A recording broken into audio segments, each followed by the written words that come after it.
Olá, pessoal. Nossa aula de hoje é especificamente sobre um tipo de texto acadêmico, que é a resenha crítica.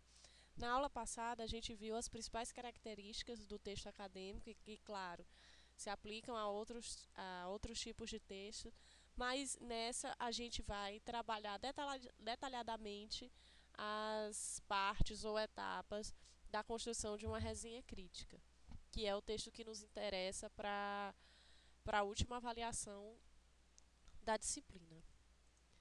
A resenha crítica é uma comunicação de pequeno porte, contendo a análise crítica ou informativa de uma nova publicação, livro ou revista. No nosso caso, nós devemos trabalhar com livros, certo? A obra que nós vamos resenhar deve ser um livro. De pequeno porte, porque ela não tem a extensão de um artigo científico, por exemplo, de 15, 20 páginas, certo? Só para a gente não fugir de uma de um número aceitável, a resenha que eu vou pedir para vocês não deve ter menos de 2 laudas e nem ultrapassar 5, tá? Mas, né, levando em consideração que essas questões de página, de quantidade máxima e mínima são muito relativas. Eu posso ter uma resenha muito boa de 2 páginas e posso ter uma resenha ruim de 5 páginas, por exemplo, né? A resenha se caracteriza por ser um texto breve, espécie de resumo comentado de uma publicação recentemente realizada. Constituem apreciações, análises crítica e interpretativa, na qual o leitor tem liberdade de se colocar. Então, quando a gente falar do resumo na resenha, é bom que a gente se separe daquela ideia de resumo que a gente faz, aquele resumo extenso de ir item por item, colocar a ideia principal de cada parte do texto. Isso não deve acontecer no texto da resenha, né? Até porque é um texto curto, é um texto breve. Esse resumo deve muito mais apresentar a obra para o seu leitor, como também embasar e fundamentar os seus argumentos, as suas próprias opiniões sobre a obra. Publicação recentemente realizada. O que é que isso quer dizer? É, interessa ao resenhista que seja uma obra nova. Claro que no caso de vocês isso não vai ser possível, pode até ser, mas provavelmente não vai acontecer com a maioria de resenhar uma nova obra. Mas isso é interessante por quê? Porque a resenha acadêmica se propõe a apresentar a base teórica de um autor, a fazer relações daquele tema, da forma que aquele autor utilizou, com outros autores que também trabalhavam aquele tema. Então, para outros pesquisadores, isso é interessante no momento de decidir o que ler. Ah, isso vale a pena para minha pesquisa. Ah, não vou tanto por esse viés, então esse livro talvez não me ajude tanto. Então é uma espécie de vitrine, né? E claro, com toda a crítica, a análise do resenhista, e por isso muitas vezes quem resenha é muito importante, né? Porque se é alguém que tem uma determinada titulação, que vem de um determinado programa de pós-graduação, que tem, enfim, uma determinada relação com a pesquisa, essa resenha pode ser muito, muito mais interessante. E o autor tem liberdade de se colocar. Então, resumo por resumo, é a última coisa que se espera de uma resenha crítica. A crítica, é, a palavra crítica, no nome do tipo desse texto, pressupõe que vocês devam aparecer, que vocês têm que mostrar opiniões, mostrar argumentos, né? Tem que se colocar. Existem resenhas jornalísticas, didáticas e críticas. O modelo mais usado para resenhar uma obra com fins acadêmicos é a resenha crítica. Então, como eu falei, a resenha jornalística, por exemplo, ela tem um caráter puramente comercial. Aquela resenha que a gente vê nas revistas, que a gente vê no site, resenha de discos, de filmes, ela tem um caráter mais comercial, diferente da nossa resenha acadêmica, que tem um objetivo maior de divulgação científica. A estrutura da resenha. O texto da resenha apresenta uniformidade gráfica, não apresenta subdivisões. Então, aquilo que a gente viu na aula passada, introdução, desenvolvimento, conclusão e o desenvolvimento com itens e subitens, a escolha do autor, isso não existe no texto da resenha. A resenha não tem partes marcadas, como introdução, item 1, item 2, enfim. Na primeira folha deve ser incluída a referência bibliográfica completa da obra comentada, e aquela referência conforme a ABNT, né? E ao final o nome, a titulação acadêmica, filiação institucional e o endereço eletrônico do resenhista. Isso pode vir ao final ou pode vir no início, lá com aquela notinha de rodapé na primeira página. Então é o seu nome, a sua titulação acadêmica. Então, no caso de vocês, graduandos do primeiro período do curso de Gestão Pública da Universidade Federal do Recôncavo da Bahia, o FRB, filiação institucional serviria, por exemplo, a mim, que sou professora da UFRB, então sou filiada institucionalmente ao UFRB. E o endereço eletrônico do resenhista, que é o e-mail de vocês, né? Deve ter essa opção de contato. Deve-se evitar a citação de outras obras em resenha. Quando tal citação for imprescindível, incluí-la no corpo do texto. Então, na resenha, a gente evita ao máximo aquela citação direta com recuo, até mesmo a citação direta no texto com aspas, quando for imprescindível que venha no texto, tá? O ideal é trazer as ideias dos autores de uma forma indireta. Partes de uma resenha. Então, mais uma vez, isso aqui é a título didático. É para a gente perceber, né, como é que isso deve estar no texto e o que deve constar. Essa separação, essa subdivisão clara não existe no texto da resenha. Então, na introdução, se faz uma pequena apresentação descritiva da obra e se comentam as finalidades de o autor tê-la produzido. Então, essa apresentação descritiva, ela nem sempre, aliás, ela quase nunca deve ser aquele resumo extenso, né? Aquela que a gente costuma fazer no fichamento, enfim. Ela deve prezar mais por uma descrição sucinta que seja capaz de abarcar a obra. Como é que a gente pode fazer isso? Por exemplo, se a gente pega uma obra e comenta a organização dela em capítulos, a gente dá ao leitor uma visão abrangente sobre aquela obra. O primeiro capítulo trata disso, intitulado assim, o segundo, o terceiro, traz anexos, traz apêndices, enfim. Se você retrata a estrutura da obra, em 2 ou 3 parágrafos você é capaz de apresentar, de descrever essa obra abarcando por completo, certo? As finalidades do autor tê-la produzido. Nem sempre isso é tão óbvio, né? Existem obras em que o autor, em algum momento da obra, expõe os objetivos de tê-la produzido. Em outros momentos, você deve procurar esse tipo de informação na própria divulgação da obra. Quando se divulga uma obra, a própria editora, enfim, se vale dessa intenção de explicar o porquê, o objetivo daquela obra ser lançada. Resumo. Apresentando resumidamente as principais ideias apresentadas na obra. Quando se trata de uma teoria, é de praxe comentar suas possíveis aplicações. Aqui empregam-se tanto textos do tipo descritivo, narrativo e dissertativo. No caso da crítica literária ou tradução, comentar com amparo teórico e oferecer referências. Então, mais uma vez, essa questão do resumo, você pode partir da estrutura da obra. Claro, em alguns momentos, as ideias principais, as ideias que perpassam o texto, vão aparecer e você pode desenvolver, né? Aí apresentar essas ideias resumidamente. Crítica. Apresentando um texto argumentativo em que o resenhista faz seus comentários sobre a obra, principalmente levando em conta se o autor conseguiu alcançar o seu objetivo. Nesse item, o resenhista deve apontar sua crítica com base em outros autores.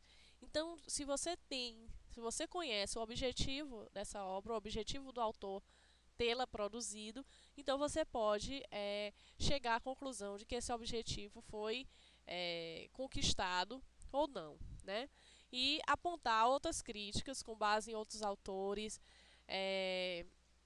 se é algo inovador que aquela obra traz, certo? Enfim, qualquer crítica que o conteúdo da obra e o seu conhecimento permitirem. O texto da resenha. O texto de sua autoria expressa a reflexão e a interpretação da obra, que poderá ser analisada sob diversas perspectivas. Compreende riqueza de abordagens, de interpretações e de pontos de vista. Recomenda-se evitar o excesso de adjetivação, redundâncias ou palavras em desuso, bem como a construção de períodos longos.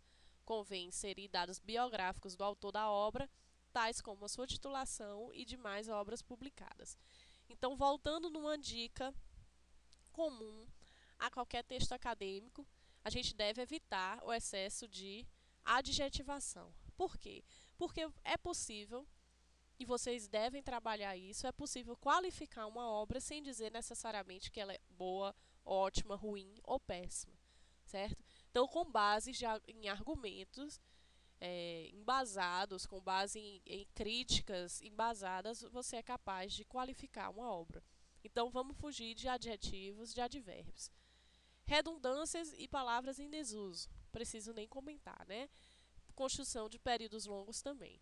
Vamos ser objetivos e claros. Inserir os dados biográficos do autor da obra, isso pode ser feito tanto no primeiro momento quanto no final. Eu creio que no primeiro momento é mais interessante porque realmente o autor é algo muito importante para quem está conhecendo a obra, né, para o leitor da resenha. Então você deve trazer dados importantes sobre o autor, como por exemplo, é pesquisador, é professor, aonde, desde quando, pesquisa o quê, estudou onde, tem algum projeto de pesquisa, de extensão, enfim. Esse tipo de informação você acha na própria obra, no próprio livro, Google e também no currículo Lattes, na plataforma Lattes, o currículo do autor. Então aqui a gente já entra numa lista de itens para a gente construir a nossa resenha.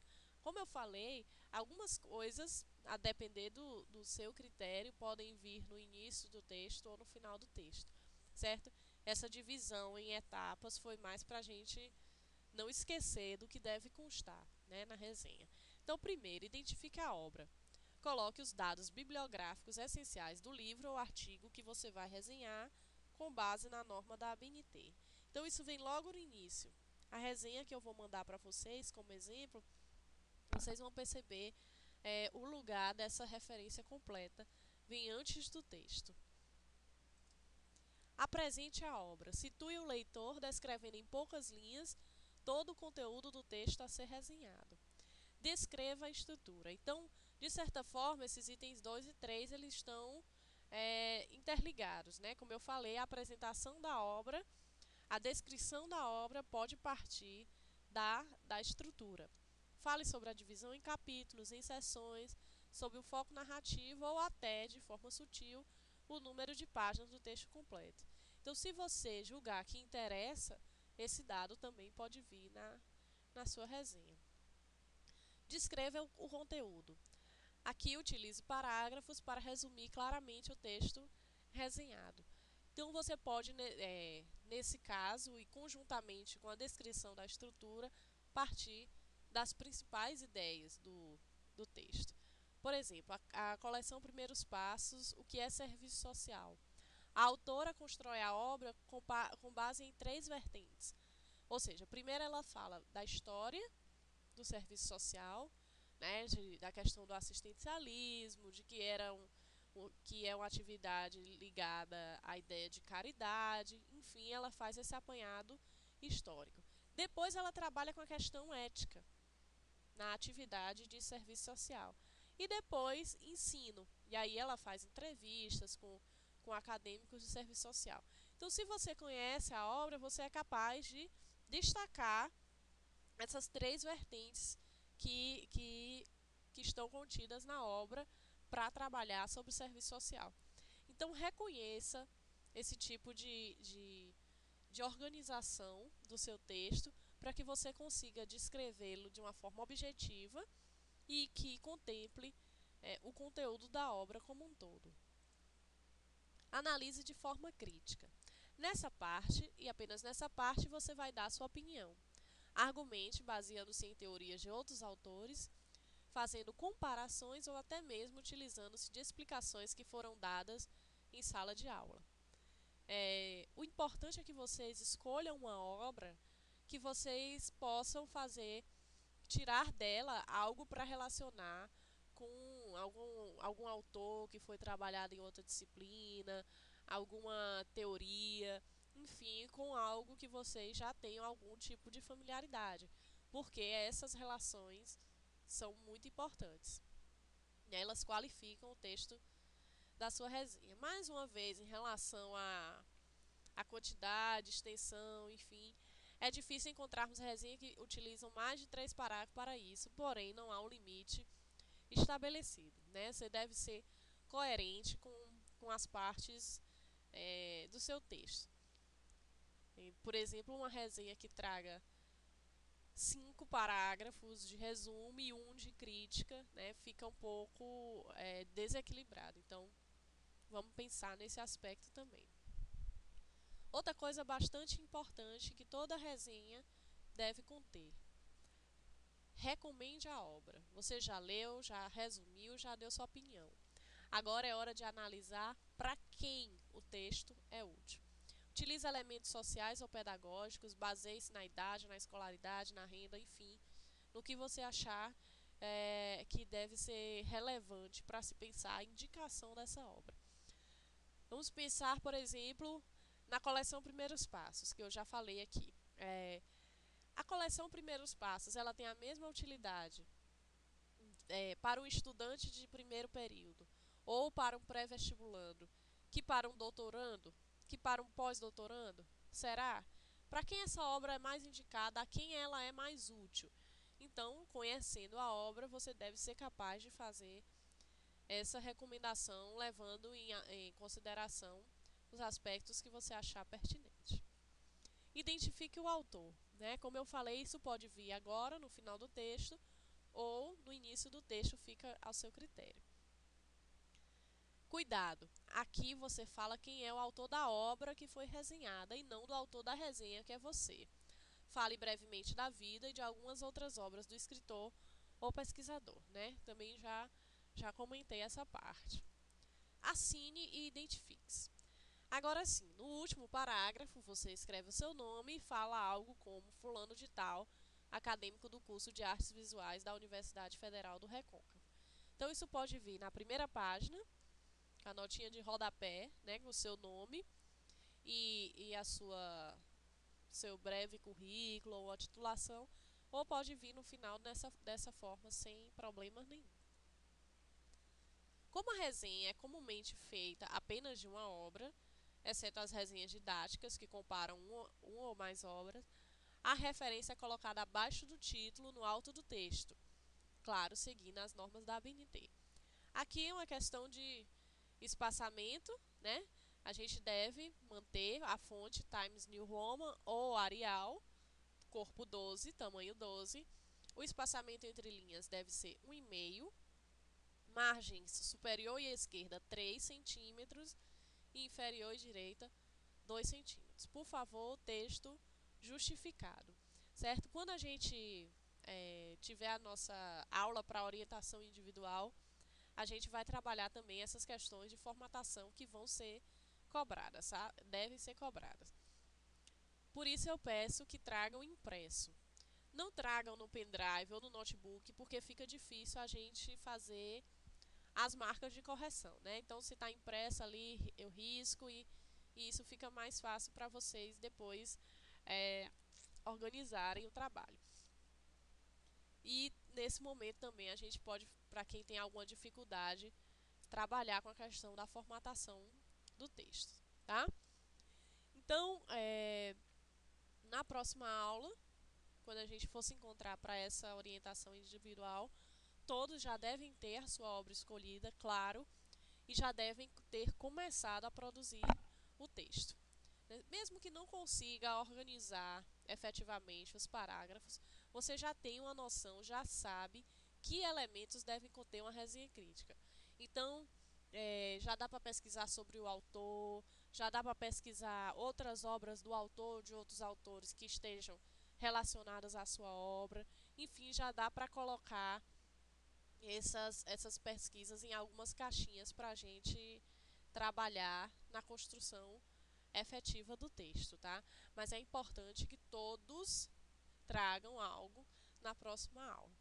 Por quê? Porque esse processo também é avaliativo, tá? É, não, para mim interessa muito mais um aluno que me traga uma resenha muito ruim nesse primeiro momento e que consiga desenvolver durante o processo, do que alguém que nem participe dessa orientação e me traga no dia da entrega final algo maravilhoso. Então, esse processo também vai ser avaliado e eu acho que é um momento da gente tirar dúvidas, né, individuais e até mesmo que sejam de uma grande parte da turma para produzir nossos textos. Alguns de vocês, eu não sei a turma de vocês, mas outras turmas já tinham sido solicitados a fazer uma resenha. É importante que a gente saiba que na resenha da minha disciplina, a parte estrutural e a parte de formatação que vai ser efetivamente avaliada, né, porque eu não tenho como avaliar o conteúdo de cada um de vocês. Claro que a construção das relações bem feitas, a crítica, tudo isso vai ser levado em consideração. Mas muito mais a forma, né, se contempla todos esses elementos que a resenha crítica deve ter e a questão da formatação. Então, o texto desformatado vai tirar ponto, certo? Porque é o objetivo da minha disciplina, diferente de outros professores que trabalharão provavelmente muito mais o conteúdo, tá? Então, estou à disposição no e-mail, no Facebook ou qualquer outro canal que vocês achem mais fácil de me contactar para a gente tirar as dúvidas.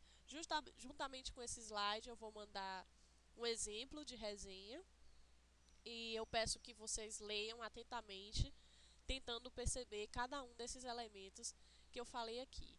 E utilizem como base para escrever o texto de vocês, certo? Na internet existe uma infinidade de resenhas críticas para pesquisar. A dica que eu dou é que você pegue algo que foi publicado.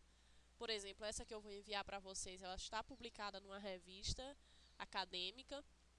Então, no momento da pesquisa, para vocês não se depararem com qualquer coisa, peguem algo que foi publicado e leiam para perceber como esse texto se organiza.